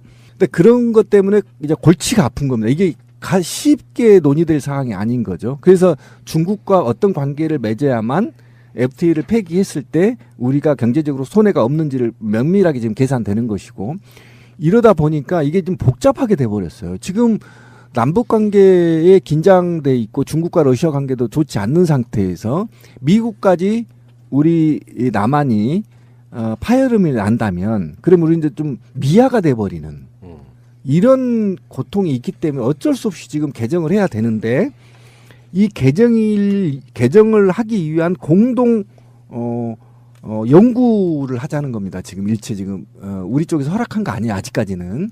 그러니까 이걸 어떤 방식으로 해 나갈 것인지를 공동 연구 발제를 하자. 지금 여기까지 간 거거든요. 그래서 일부 개정을 지금 할 수밖에 없는 상황에 돌입했다는 것이 지금 전문가들의 입장이고 정부의 입장인 것 같아요. 그런데 참 안타깝습니다. 저도 지금 이거가 왜 이 시기에 트럼프가 한미 FTA를 재협상하자고 했는지에 대해서는 트럼프가 과거에 우리가 대통령 출마할 때 논의하기가 뭐였냐면 장사꾼이다. 협상의 달인이다. 이렇게 얘기를 하고 있어서 굉장히 불안한 감은 있으나 현 정부를 믿고 한번 어떻게 개정되는지 내용들을 좀 나오면 짚어봐야 될 것 같아요. 지금 이제 예상되는 품목이 있어요. 첫 번째가 자동차인데 미국과 우리나라의 무역에 있어서 미국이 적자 보는 80%가 자동차랍니다. 거기에 대해서 이제 개정하자고 하는 것 중에 하나가 한국의 이산화탄소 배출량 규제 개선. 트집 잡는 거죠. 한마디로 말해서. 예, 지금 세계적인 추세가 이산화탄소 배출량을 규제하는 추세로 가고 있는데 미국은 그거에 조금 반하는 추세로 가고 있거든요. 새끼들이 기술이 없어요. 거기에 돈 투자하는 게 사실은 좋은 게 아닌 거죠. 미국 그렇지. 산업 전반으로 봤을 때는 본인들이 그동안 많이 이산화탄소를 배출해놨지만 그렇지. 예, 그 책임을 지고 싶지 않은 거예요. 미국은. 그래서 이산화탄소 배출 규제 기준을 미국은 기준 자체가 굉장히 높아요. 배출량이. 근데 우리는 지금 유럽과 비슷하게 가고 있거든요. 그러니까 미국 차가 들어올 때 제한을 받는 거예요. 우리나라에 와서 자동차 판매를 하기 위해서 등록을 해야 되는데 그 규제에 걸릴 수 있는 확률이 굉장히 높으니까 차종이 다 들어오지를 못하는 거예요. 그런 제한이 있으니까 미국이 이거를 지금 강력하게 요구하고 있는 거거든요. 그다음에 철강. 미국의 철강 수입 중에 한국산 점유율이요. 2011년에 4.9%인데 작년에 8.0% 상승했다고 그러거든요. 그러면서 이제 철강에 대해서 한국산 철강이 미국에 피해를 주고 있다 그래서 이것도 좀 개정하자 이런 이야기가 나오고 있는 거고 가장 관심 있는 건 사실은 미국은 대표적인 무기 수출 국가지만 또는 농업 국가거든요. 그렇죠. 농산물 추가 개방. 이게 이제 핵심이 될 수 있는 부분이 대기업들 현대차 같은 경우는 그냥 그런가 보다 할 수 있어요. 이런 것들이 만들어지면. 근데 실질적인 타격을 입는 건 농촌이에요, 농촌. 네. 그런 부분에 있어가지고 우리들 그런 거 있잖아. 체리가 대표적인 거였는데 한미 FTA를 하면 체리를 싸게 먹을 수 있다고 그 조중동들이 얼마나 이야기를 했습니까만 미국산 농산물 우리 입장에서는 다른 건 몰라도 현재 우리나라 사람들한테는 신토부리가 몸에 배어 있어요. 네. 그러니까 외국산 특히 중국산 뭐도 싫은데 미국산 쌀, 미국산 뭐 먹기가 좀 되게 힘든 부분이 있거든요. 근데 이거는 저는 해도 된다고 생각하는 것이 개방하고 좋은 조건 만들어줘봐야 안 먹는다. 대표적으로 우린 미국산 농산물 그러면 지금 우리가 먹는 거 오렌지, 체리 뭐 이런 정도 아닙니까? 유가공 식품이 다 미국산으로 하기 때문에 지금 우리나라가 쌀이 지금 남아 돌아가는 거예요. 그건 아시죠? 그래서 쌀값이 지금 수매가가 계속 다운되고 있는 거 아닙니까? 그래서 백남기 어르신도 20 몇만 원까지 지금 받아야 된다. 그 농민회에서도 그런 거 아닙니까? 이번에 백남기 어르신 그 뭐죠? 일주기 때도 농민회에서 발표했듯이 뭐냐면, 그러니까 유가공 식품을 GMO 식품이나 미국산 수입을 쓰기 때문에 지금 한국산 쌀이 소비가 되지 않는다는 데 가장 큰 문제가 있는데, 그게 아니고 이제 아까 제가 예전에 이제 생각이 서록서록 나는데, 아까 이제 무기 얘기했잖아요. 무기하고 그다음에 농수산물, 그다음에 지적재산권 이게 굉장히 크거든요. 미국에 주는 게. 그 IT하고 ICT. 그다음에 이 전반적으로 틀이 됐을 때는 우리가 그렇게 크게 이익을 보지 않아요. 왜 그러냐면 자동차도요. 툭 까놓고 미국 현지 법인에서 만들거든요. 그렇죠. 예, 현지에서 만들었잖아요. 현대랑 다 기아랑. 그러니까 이거를 저는 왜 이렇게 우리가 이거를 고민해야 되는지 모르겠지만 어쨌든지 그다음에 지적재산권 중에 약품 있잖아요. 의약품 이거 어마어마하거든 미국에 주는 게. 그러니까 이런 거 전반적으로 틀에 올려놓고 저는 국민들한테 좀 공개했으면 좋겠어요. 그리고 체리 얘기 제가 또 하고 싶은데 체리가 진짜 그렇게 원가가 비싸게 수입하는 것인지 아니면 중간 마진을 어떤 새끼가 처먹는 것인지 전 분명히 그것도 유통 마진에 대한 걸 밝혀야 된다. 체리 싸게 먹는다는 느낌이 전혀 없잖아 지금. 엄청 비싸요. 요만한 게 5,000원이에요. 자판기 종이컵 하나에 5,000원. 그렇죠. 예. 조그마한 게 5,000원. 너무 비싸요. 한 주먹에 5,000원. 근데 희한한 게 또 오렌지는 싼 편이에요. 그 농산물 중에는 이제 예를 들어서 한미 FTA 발효 이후에 15년에 걸쳐서 철폐하기로 한 농산물 관세를 지금 당장 없애. 지금 이러고 있고요. 그렇죠. 미국에서. 다음에 미국에서는 반대로 한국산 농산물에 대해서는 관세를 5년에서 10년 더 부과할 거야. 지금 이렇게 역지를 부리고 있는 것이거든요. 근데 저는 정말 마음이 아픈 게 이게 왜 트럼프가 우리를 도와주지 않는지 열받아 죽겠는 게 뭐냐면 이거 잘못 건드리면 또 농민들 FTA 반대 체결. 맞아요. 또 집회가 일어나면 현 정부가 또 균열이 가거든요. 이게 사실은 굉장히 마음이 아프다는 거예요. 지금. 이게 김정은 효과예요. 네, 그렇죠. 김정은이 이렇게 핵으로 막 그 분위기를 만들다 보니까 우리나라 일부 국민들의 어떤 불안감 이런 것들이 트럼프의 어떤 손을 들어줄 수밖에 없는 이 상태가 좀 오는 것 같고. 그래서 이제 주거니 받거니 했다는 거 아니에요, 사실. 그리고 이제 법률 시장 개방 문제도 한미 FTA에 따라서 올해 4월부터 법률 시장이 완전 개방됐거든요. 예. 작년 2월달에 개정된 외국 법 자문사법 합작 법인으로 참여하는 외국 노펌의 지분을 또는 의결권을 49%로 제한해가지고 법률 시장에 들어오는 그 법률 로펌 회사들이겠죠 주로는 그 사람들이 완전히 지배할 수 없는 정도의 제한을 두고 있는 상태이거든요. 그렇죠. 그러니까 사실 한국이 뭐 사법고시 합격해가지고 또는 노펌 같은 걸 통해서 변호사가 되는 사람들을 어떻게 만들고 있다고 하지만 저는 이런 거는 개방돼서 참 좋다고 생각하거든요. 그래서 법률 서비스가 사법고시 출신들만이 아닌 사람들이 서비스를 해주는 것도 나쁘지 않다고 보는 저는 그런 입장입니다. 근데 이제 크게 법률 시장이 사실은 이제 시장이라고 얘기한 그 프레임 자체가 이제 잘못된 건데 이 법률 시장은 인권이 문제거든요. 인권에 입각해야 되는 건데 이걸 이제 시장에 개방한다는 거 아닙니까? 미국처럼. 그러면 이제 우리가 말하는 로펌 시장을 미국의 글로벌 자본들이 장악한다는 거. 이게 그러니까 제가 두 가지로 나눠야 되는데 이 미국의 법률가가 한국에 와서 미국의 법률처럼 최소한의 인권을 보호하는 측면에서 발달한 게 아니라 이 자본이 들어오는 겁니다. 자본이. 그러니까 이 자본이 들어와서 의뢰비라고 하나요? 변호사비의 일부를 가져가는 거예요. 미국 법률회사가 로펌 회사가. 그러니까 그런 방식으로 가기 때문에 그러면 이 로펌 회사가 승소율이 높아야 되잖아요. 그러면 국내의 특수한 학연 지원으로 얽혀져 있는 법률 이 사법부 내에 다시 또 부정부패가 횡행할 수 있고 그다음에 로비가 공식화될 가능성이 굉장히 높아서 이 부분에 대해서 굉장히 고심해야 될 문제가 있는 거예요, 사실은. 그래서 인권의 최후 보류인 법원이 과연 이게 시장으로서의 역할을 맡겨도 되는 것이냐 이 근본적인 문제부터 좀 논의가 돼야 심각한 문제가 될 수 있어요. 한미 FTA 재개정에 대해서는 그렇게 큰 사안이 아니라고 저는 보는 거거든요. 농산물이나 자동차나 철강 이런 정도가 핵심이 될 거다고 보는 거고 실제로요. 한번 만들어 놓은 조약 이거를 뒤집기는 힘들어요. 그러니까 예를 들어서 이게 굉장히 장기적인 될 가능성이 높아요. 지금 다음 달 초에 트럼프 한국 들어오거든요. 그때부터 이제 공식적으로 시작하는 거예요. 관계 장관들이 만나가지고 이제 한번 협상해 볼까 하고 실무는 이제 김현종 통상교섭본부장 이런 사람들한테 내려가는 건데 그렇게 해서 트럼프 임기 내에 끝나지 않을 가능성도 있습니다.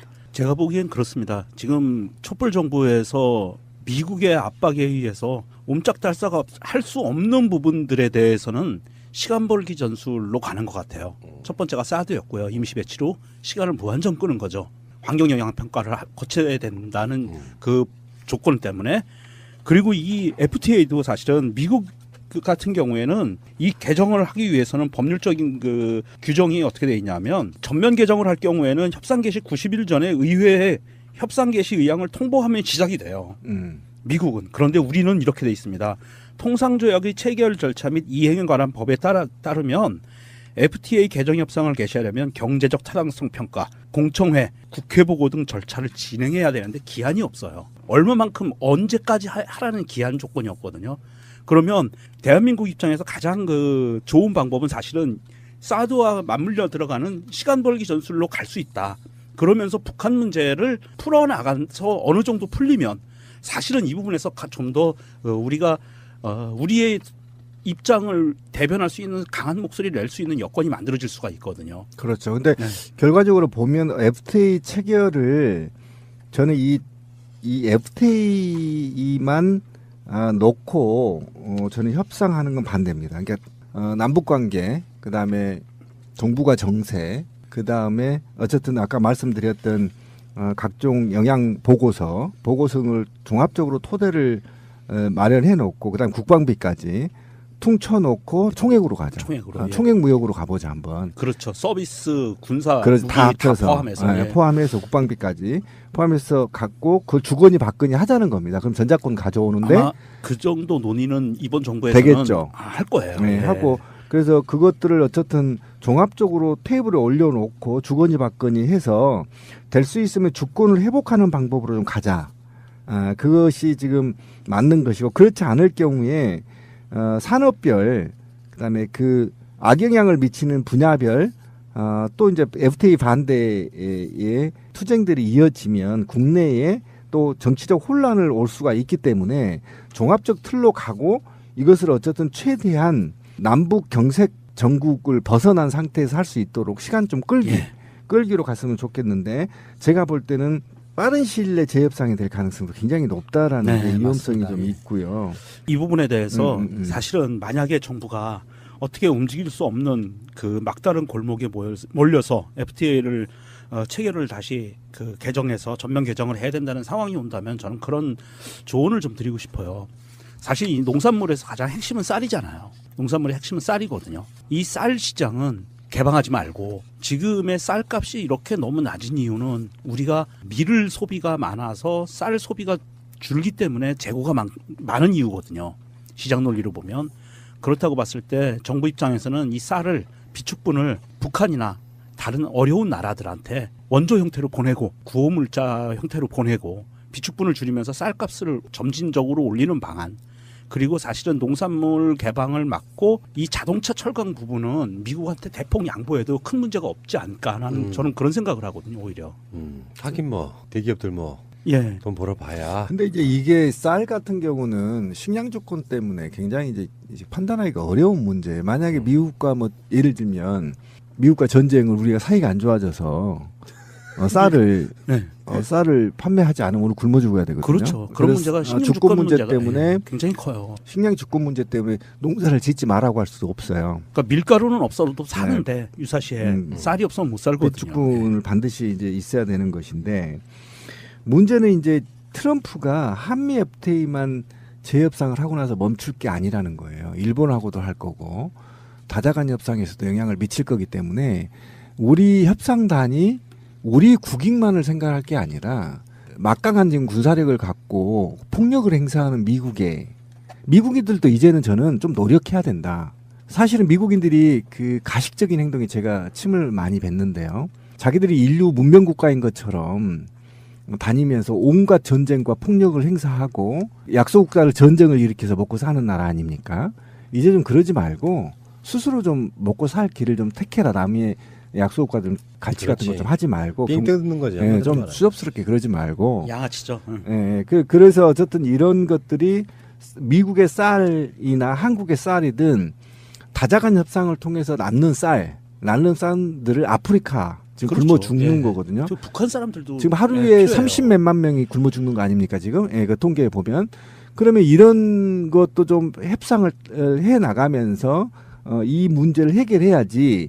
그저 지 나라만 먹고 살겠다고 약소국가들 이렇게 짓밟아 버리면, 그럼 우리는 어떻게 할 거냐 이 문제가 있어서 종합적으로 좀 검토가 필요하다. 제가 그래서 부탁드리고 싶은 말씀들이 대한민국 정부가 갖고 있는 비축분 쌀의 재고를 좀 줄여주십사. 이게 뭐 전쟁 나면 3년 동안 전쟁할 거 아니거든요. 대한민국이. 전쟁 나봐야 한두 달이면 끝나요. 지든 이기든. 그런 상황에서 쌀 비축분을 그렇게 많이 갖고 있는 것보다는 그러므로 지금 어찌됐든 현재 대한민국의 시장 상황은 미리 많이 소비가 되면서 쌀 소비가 줄고 그러면서 비축분이 늘고 쌀은 비교적 과잉 생산이 되니까 쌀값이 추락한 거거든요. 정부가 예전처럼 강제 수매할 수가 없어요. 지금 국제법상 FTA가 돼 있기 때문에. 그랬을 때 이 비축분을 줄이고 시장에 돌아다니고 있는 쌀의 수량을 좀 줄여라. 그 비축분들을 신비님이 얘기한 것처럼 아프리카, 북한 이런 힘든 나라들한테 원조 형태로 어쨌든 뭐 현물 원조를 해주면 되니까 국제사회 일원으로서 해주고 국내에서 사실 쌀은 한가마에 10몇만 원요. 18만 원, 16만 원 너무 싸요. 우리 1년에 쌀 얼마나 못 씁니까? 인건비 때문에. 예, 저는 개인적으로 저도 쌀을 사 먹지만 쌀은 한 가마에 한 뭐 25만 원, 30만 원이라고 해도 처음에는 혹 그럴지 모르지만 그게 그렇게 비싼 게 아니거든요. 좀 그렇게 봐요. 그래서 쌀 그 유통분을 줄여서 쌀 가격을 좀 현실화시키는 게 농민들도 살고 식량 주권을 지키는 가장 큰 길이 아니겠는가 하는 생각을 합니다. 우리나라가 이제 자원은 별로 없는 상태에서 무역으로 먹고 살아야 되는 나라이기 때문에 기존에 있던 나라들한테 관세가 너무 많아서 수출을 못하는 부분들이 FTA로 해결하는 뭐 이런 모양새가 너무 강조되다 보니까 상대적으로 엄청난 피해를 보는 분야가 생겨난 거라고 보는 거고요. 어찌됐건 김정은의 효과 이렇게 볼 수 있겠습니다. 김정은 패러독스. 뭐 한미 FTA 협상 안 한다더니 하나에 뭐 이렇게 하는 거 어쩔 수 없는 거는 그냥 이해하고 넘어갈 수밖에 없는 부분인 것 같습니다. 그러니까 대안을 내면 돼요.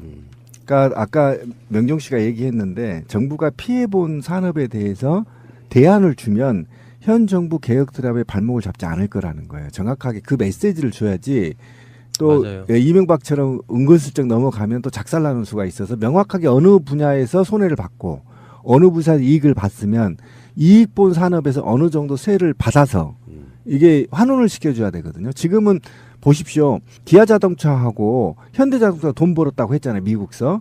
그거 뭐 했는지 아세요? 그 회사들이? 땅 샀죠. 예. 7조 9조 주고 샀잖아요. 그러니까 그거를 일부를 저는 쌀이나 농번을 돌려줘야 국가가 받아서 아니면 일자리라도 만들든가 자식들이. 그것도 안 되기 때문에 그걸 종합적으로 국민들이 문재인 정부가 안고 있을 게 아니라 좀 이거 이제 오픈해서 알리자. 그래야만 지금 문재인 정부 하고자 한 것들이 발목 잡히지 않고 갈 수 있다는 점에서 당사자들이 좀 열린 마음으로 현 정부가 성공할 수 있도록 했으면 좋겠다. 문재인 대통령의 스타일로 보면 그 노무현 대통령 때 그 실패랄까요? 잘못됐다고 느껴지는 부분들을 답습하진 않을 것 같습니다. 농민들이 왜 막 이제 시위하고 이런 분위기 되면 정치에 있어서 굉장히 곤란해진다고 보거든요. 그런 모양은 안 만들게끔 미리 조심해라. 해라. 알겠습니다.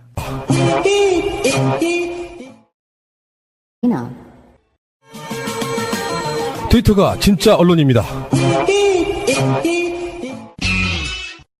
자, 명절이 연휴가 끝나가고 있습니다. 우리 시골 갔다 오신 우리 촌놈 신빈이. 아 정말 온 몸이 상처투성해 지금 아프고 망치로 다리를 때렸어요 제가. 저 싸브라구만 자기 발을 망치로. 또 펜스를 철거하는데 펜스 콘크리트하고 연결되어 있는 쇠 부분을 다 푸는데 그게 이제 한 20년 되다 보니까 녹슬었구나. 녹슨 걸 망치로 때려서 이제 헐렁하게 한 다음에 풀어야 되는 거잖아. 그때 내 다리를 때려가지고. WD-40 뿌리고 했어요? 네, 다 뿌렸어요. 평상시 일 안 하던 사람이 그러니까 간만에 하려는 사고를 쳐요. 예. 이제 고향을 바꿔주면은 만약에 예를 들어서 명정님이 신비님 고향에 가면은 저런 실수는 안 할 것 같습니다. 유명정님. 안녕하세요. 저는 뭐 원래 마당새 체질이라 그러니까. 그런 거 잘합니다. 한번 해봐라. 이런 아재들의 이야기가 정말 낯선 우리 마차님. 안녕하세요, 마차입니다. 네. 자 그리고 저는 신비님이 저사업을 했다는 바로 그 푸른 나무입니다. 나무들 저사업을지 마시고요.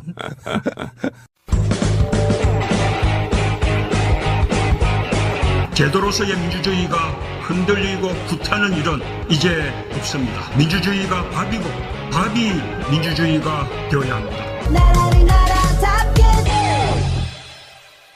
명절마다 느끼는 것 중에 하나가 지금도 저 고향에 가면은 선산이 있거든요. 선산이 커요. 그 지방에 일종의 토호 같은 거였거든. 그러니까 선산이 엄청 커요. 가면은 뭐 저쪽에 가면은 뭐 무슨 할아버지 묘가 있고 이쪽에 가면 무슨 할머니 묘가 있고 막 그래요. 근데 확실히 요즘에는 장례식장을 가보면 대부분 다 화장을 하시더라고. 맞아요. 여러분들께 질문 드리겠습니다. 나 죽으면 뭐 해줘. 저는 이건 의미는 별로 없다고 생각해요. 죽어서 뭘 해주든 간에 무슨 상관이 있겠습니까? 문제는 가장 가까운 어머니나 이분 돌아가시면은 이런 분들을 어떤 장, 예를 들면 수목장도 있고 뭐 여러 가지가 있잖아요. 여러분들이 지금 생각해 놓으신 어떤 그런 장례가 있으십니까? 지금 최근에 화장률이 있잖아요. 예전에 그냥 매장했잖아요. 그냥 관에 넣어서 매장을 했던데 화장률 발전사를 좀 설명 좀 해주세요.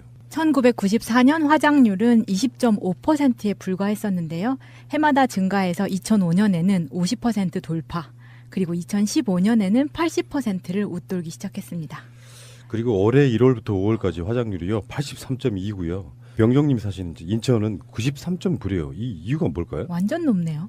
이게 왜 그러냐면 매장할 곳이 없어요. 그렇죠. 지금 인천 지역 같은 경우 예를 들면 녹지가 많지 않고요. 거기다가 매장 허가를 나는 곳은 허가된 지역만 매장 허가를 나요. 근데 거의 안 나죠, 이제는. 자리가 없으니까. 그래서 화장률이 굉장히 높고요. 기타 지방이라든지 강원도라든지 이런 데는 매장할 곳이 좀 녹지가 있기 때문에 그리고 개인 소유 산들도 있고 해서 매장률이 조금 인천 지역보다 높을 겁니다.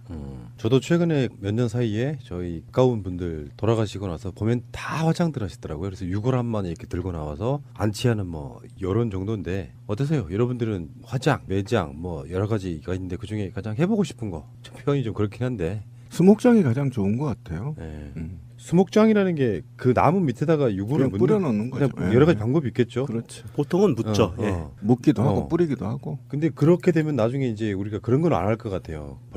벌초는 없어지고 있을 근데 벌초도 지금 저희 이제 고향 저 같은 경우도 27대 아닙니까? 근데 윗대가 부인이 셋씩 있었더라고요. 한 4, 5대가. 그러니까 그 묘를 전부 산에 있었는데 제가 2년 전에 우리 방송에서 했었죠. 다 꺼내서 다 현장에서 태우고 그걸 이제 다시 다 현장에서 토치램프로 태우시더라고요. 수습해서. 네, 수습해서 태우고 그다음에 이제 뼈가 없는 분도 있어요. 그럼 그 흙을 한 줌을 갖고 가족묘를 써버렸어요. 가족묘. 네, 네. 그래서 아버님 같은 경우도 돌아가신 지 5년인데 시신이 그대로 너무 관을 좋은 걸 써서 빼서 다시 강주 가서 관을 너무 좋은 거 써서 예, 관을 너무 좋은 거 쓰지 마세요. 진짜로. 향나무 쓰면 너무 오래 가고요. 안 썩죠? 안 썩더라고. 그래서 다시 관까지 들고 가서 화장한 다음에 그거를 부부별로 다 합쳐서 그 묘를 쓰니까 27개 나오는 거잖아요. 그다음 그 옆에 저도 들어갈 자리 쏙 하나 남겨놓고 그렇게 하니까 으로서는 군통수권 이런 부분들이요. 그다음에 대법원장 임명권 이거는 국가 원수로서 행사하는 권한이고요. 그다음에 행정부의 수반으로서 하는 권한이 또 따로 있거든요. 기존에 이제 그러니까 대통령 중심제 우리나라를 제왕적 대통령 중심제라고 얘기를 불러요. 왜 그러냐면 민주주의 체제가 과도기적으로 잘못 형성돼 있어요. 그러니까 민주독재가 시작된 거거든요. 이승만의 독재부터 시작돼 있기 때문에 그다음에 군사독재 시대가 엄청난 기간을 3공화국까지 이어졌거든요. 세계공화국까지 해서 대통령이 헌법을 마음대로 개헌해버렸어요. 군사정부 시절에. 그래서 막강한 권한을 가졌는데 사실상 3권을 다 장악한 게 지금 대통령 중심제거든요. 그런데 입법권마저 지금 줘버린다면 이거는 무소불위의 권한을 갖고 있어서 국회가 무용지물 돼버린다는 게 의미가 좀 있고 저 같은 경우는 이번에 개헌의 핵심은 권력분산에 있어요. 그죠? 권력분산의 핵심이에요 지금. 그리고 권력분산인데 이 권력분산을 문재인 대통령의 키워드를 빼본다면 분권형이 일단 강화돼서 대통령이 지금 중앙정부가 갖고 있는 무소불위의 권한을 지방정부로 이양해야 하고 그다음에 국회가 사실상 국회 개헌에서 국회의 개혁 논의는 지금 진행되고 있지 않는데 대통령 권한만이 계속 지금 분산시키려고 하는 거잖아요. 그래서 저는 지금 우리가 보고 있는 그 세 가지 대통령 현행제 도입과 그다음에 혼합형 정부 형태, 의원내각제 세 개 다 저는 마음에 들지 않는다. 새로운 형태로 가야 된다라는 게 제 기본적인 생각이에요. 예, 더 진지한 토론 좀 이따 하시고 그 명령님 뭐였어요? 어떤 권력 구조라고 그런 거예요? 개인적으로 선호하는 거. 가장 선호하는 거는 지금 대통령 중심제의 상권 분립 형태인데 제가 요구하는 것은 의회의 권한을 분산시키자라는 거예요. 핵심은 대통령의 권한을 분산시키자가 아니고 의회의 권한을 분산시키자라는 겁니다. 찬반이 분분하고요. 마차님? 박사님은 어떤 것을 개인적으로 선호하십니까? 대통령 중심제에서요. 저는 4년 중임제 찬성합니다. 확실히 문끌 오소리네요. 결선 투표도 하면 좋고요. 그건 뭐 당연히 돼야 되는 거죠. 결선 투표는. 이런 건 있어요. 촛불 정신 뭐 이런 거는 이제 나중에 이야기가 나오겠지만 실제로 이번 추석 연휴 때 SBS가 국회랑 같이 이렇게 공동으로 여론조사를 했는데요. 이거 보니까 일단은 개헌을 찬성한다. 이게 67.9%고요. 3분의 2가 넘죠. 66.6이 3분의 2니까. 개헌 반대 14.8 그리고 찬성 이후로는 30년간의 변화를 반영한 기본권 확대가 43.1 그다음에 직접민주주의 확대가 29.3 대통령 권한 분산과 견제가 15% 이런 거였거든요. 신비님이 기존에 지금까지 방송으로 되게 말씀 많이 하셨던 것들이 개헌을 해야 될 이유 이런 걸로 지금 나오고 있는 것 같고 그런데 일단 총평에서요. 이 SBS 여론조사 결과가 하나 좀 오류가 발생된 부분이 있어요. 뭐냐면 제가 볼 땐 질문지가 뭔가 꼬여있다는 생각을 그런 것 하는데 같아요. 지역구 비례대표 의원 비율하고 이 찬반 관련해서 좀 상반되게 나온 건데 이건 좀 나중에 좀 의미를 좀 풀어봐야 될 것 같아요. 또 한 가지가 이 키워드를 잘못 만드는 건지 의도적으로 만드는 건지 모르겠는데 지금 이 세 가지 가장 중요한 개헌을 해야 되는 이유 첫 번째가 나온 건 기본권. 이거는 당연하거든요. 우리가 그동안 요구했던 거니까. 그런데 두 번째가 문제예요. 직접민주주의 확대라는 것은 29.3%는 이건 지금의 간접민주주의 의회 체제에 대한 개혁을 얘기하는 거거든요. 당연히 그렇죠. 예. 키워드를 이렇게 뽑으면 안 되는 거죠. 세 번째는 대통령 권한 분산이면 두 번째는 의회 권한 분산으로 만들었어야 맞는 거예요. 그러니까 같이 가야지. 이렇게 의회 분산도 마찬가지고. 키워드를 이렇게 이상하게 키워드를 뽑는 거죠. 그래서 저는 이거를 이제 큰 프레임 차원에서 가둬놨다. 그래서 국민들이 굉장히 좀 협소적인 투표를 했다라고 일단 평가를 총평으로 해야 된다고 봐요. 그러니까 저는 이런 거 봅니다. 그 항목이나 문항에 직접 민주주의라고 하면 사람들이 그 의미가 정확히 뭔지 모르는 상태에서 그렇죠. 좋은 걸로만 좋게 찍던 그런 느낌이에요. 네. 실제로 이게 뭐냐면은 100만 명 정도가 서명 청원하면 직접 법을 만들 수 있는 그게 그렇죠. 얼마 전에 나온 이야기잖아요. 네. 그런 게 직접 민주주의거든요. 그 부분이 바로 그 의회 권한을 축소하는 거거든요. 그다음에 기본권 항목, 그러니까 기본권 확대라고 하는 그 지점에서 기본권 항목에서는 이게 아마 세월호랑 연관이 있을 것 같습니다. 안전권 55.2, 생명권 39.2, 환경권 22%이 정도 순이고요. 시대정신에는 5.18 민주화운동, 이게 이제 우리 헌법에 들어가야 된다는 것이죠. 59.6, 촛불정신이 41.3, 그리고 6월 민주항쟁이 27.7 이렇게 들어가야 된다는 거. 그전에는 아마 3.1 정신하고 4.19 정도가 그 헌법에 지금 들어가 있을 거예요. 그러니까 촛불전국에서 말씀 잘하셨는데 기본권이 환경권, 그다음에 생명 존중 의무화, 그다음에 노동 확대 의무화, 이것과 관련해서도 국민들이 지금 관심이 있고 촛불 전국에서 나타난 국민적 정서다. 그러니까 이런 부분도 사실은 깊게 지금 확대 논의가 돼야 되는데 이것도 논의되고 있지 않는 부분에 대해서도 굉장히 위기의식을 지금 느끼고 있다는 거죠. 새가 날아든다는 여러분들의 하트를 먹고 삽니다. 잊지 않으셨죠? 에피소드 제목을 누르고 플레이가 되면 오른쪽 위에 하트를 꾹 눌러주세요. 오늘도 감사합니다. 그리고 아까 제가 질문했던 거 권력구조, 이것은 정부 형태를 묻는 건데 그렇죠. 어떻게 나왔습니까? 현행 대통령제 37.3%, 국민이 뽑은 대통령과 국회가 선출한 총리가 공동 책임지는 혼합형 정부가 49%, 의원 내각제는 11.5%였습니다. 그 두 번째 그 국민이 뽑은 대통령과 국회가 선출한 총리가 공동 책임지는 혼합형이 바로 이원 집정부제 이걸 말하는 거예요. 예. 지금 한국에서는 총리를 대통령이 임명하는데 사실은 이제 그 총리에게 더 권한을 주자는 의미에서 책임 총리제 이렇게 말을 붙이고 있긴 합니다만 선출돼서 올라오면 마음대로 자르지를 못하는 거지. 이런 개념인 거고 대통령은 사실 뭐 외교 안보를 주로 담당하고 총리는 내치를 담당하는 아마 그게 될 것 같고요. 이것과 관련해서도 이제 제가 불만이 있었던 게 뭐냐면 명종 씨가 얘기하는 것도 일맥상통한 얘기예요. 국회가 지금 권한을 강화해버리는 거잖아요. 쉽게 말하면 이 논의가 잘못된 게 뭐냐면 지금 국민은 직접 민주주의 체제를 틀을 만들어달라고 요구하는 건데 권력을 국회와 행정부가 나눠 갖자는 거예요. 그렇습니다. 자기들의 권리를 전혀 내려놓지 않았다는 거죠. 이게 잘못된 건데 이게 왜 잘못됐냐면 지금 국회에서 총리를 뽑아서 국회에서 그런데 만약에 현행처럼 대통령과 철학이 같지 않는 사람이라면 엇박자가 나기 시작하거든요. 그럼 개판되는 겁니다. 우리나라 정치적 수준상. 그러니까 이게 지금 맞지 않는 건데 그러면 국민이 이 세 개를 놓고 선택할 권한이 마치 혼합형 정부 형태 방식을 찬성하라고 내민 거나 똑같단 맞습니다. 말이에요. 이게 지금 가장 큰 문제인데. 이 사실은 이 혼합형 정부 형태하고 의원 내각제가 자유한국당 애들이 지금 밀고 있는 방법이에요. 그렇죠. 당연히 이 문제는 지금 문제가 있는 건데 그렇다고 한다면 국회의 권한을 일부 시민한테 돌려줘서 직접 민주주의 체제 형태로 갖춰야만 가능하다는 거죠. 통제가 가능하다는 건데 이렇게 되면 대통령의 권한을 일부를 국회가 가져가는 거고 그렇죠. 국회 다수가 차지한 사람들을 대통령을 목을 잡고 흔들어버리겠다는 얘기거든요. 그러니까 예산과 인사권을 가져버리면요. 이건 무소불위의 권한을 갖고 있거든. 그러면 국민은 중간에서 뭐 할 거냐. 바라만 볼 거냐. 총리하고 대통령 싸우고 국회하고 삼각관계 싸우는데 국민은 보고만 있어. 뉴스만 보고 저 새끼들 또 싸우네 이렇게 하고. 정치 싫다. 예, 이런 논의 자체가 잘못된 거여서 굉장히 좀 심각한 문제에 대두되고 있어요. 그러니까 이런 측면도 좀 있다고 보거든요. 그러니까 우리가 지금 기득권 그러면은 문재인 대통령이 기득권이 아니고 지금 민주정부 10년 그 전에 있던 그 기간을 제외하고는 수십 년 이상을 정권 잡았던 바로 그 세력, 그 기득권이 지금 현재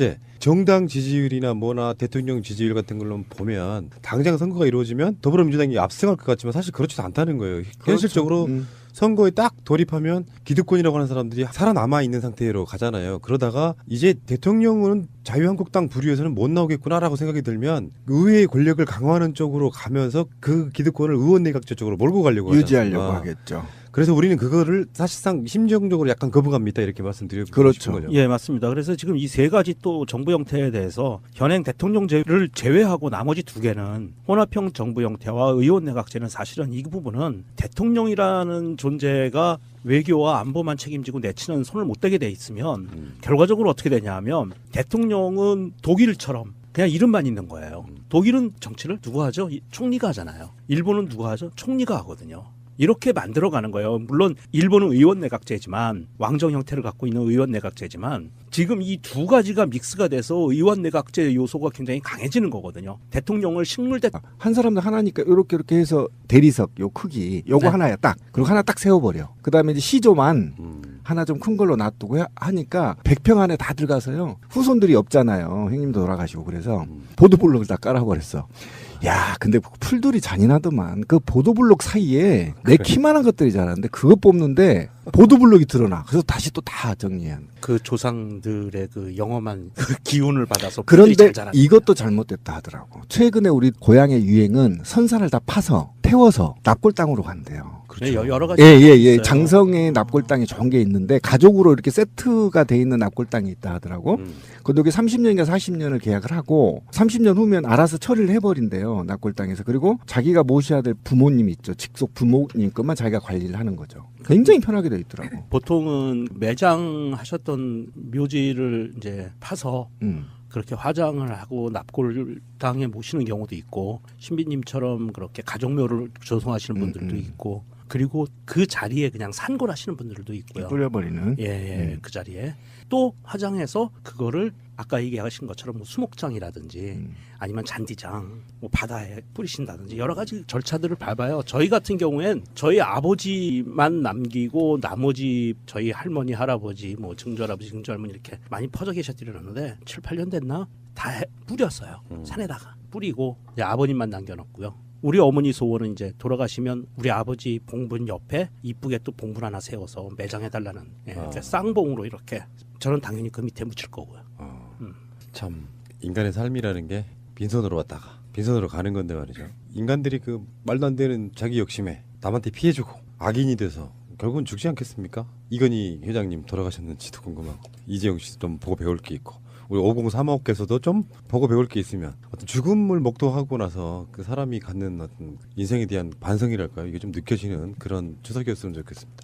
어떤 똑똑하신 분도 돈 많으신 분도 돌아가신다는 것을 꼭 명심하셨으면 좋겠고요. 뭐 수목장도 하는데 그것도 자기 선산이나 뭐가 있어야지 가능하지. 아니요, 그거 돈 내면 해줘요. 수목장. 그것도 비싸지 않을까 싶은 생각도 들고. 좀 납골 하시는 거에 비해서는 조금 더 들어갈 거고요. 근데 이제 봉분 세우는 것보다는 많이 저렴하니까. 그게 가능하다고 하면 제가 이번에 그 제주도 갔다 오면 느낀 건데 숲에 어디 그 나무 근방에다가 그냥 육을 뿌리고요. 그래서 사람들이 추억하려고 가끔씩 오는 정도 이 정도였으면 좋겠습니다. 그러니까 그게 이제 남의 산에다가 막 하면 안 안 되니까. 되지, 예. 그래서 허가받은 곳. 수목장 하는 곳이 있어요. 예. 지정한 데가. 수목장을 할 때는 고인이나 살아있는 사람들이나 이름표를 나무에 달면 안 됩니다. 표시를 못하게 돼 있어요. 법적으로. 자기들만 알고 있어야 된다. 네. 자, 알겠습니다. 나는 어떤 모습으로 돌아갈 것인가 한 번쯤은 진지하게 고찰하는 그렇게 되면 욕심이 없어지더라고요. 잠시 후에 오겠습니다. 자, 이 시간에는요 개헌 이야기를 좀 해볼까 해요. 개인적으로 한번 여쭤볼게요.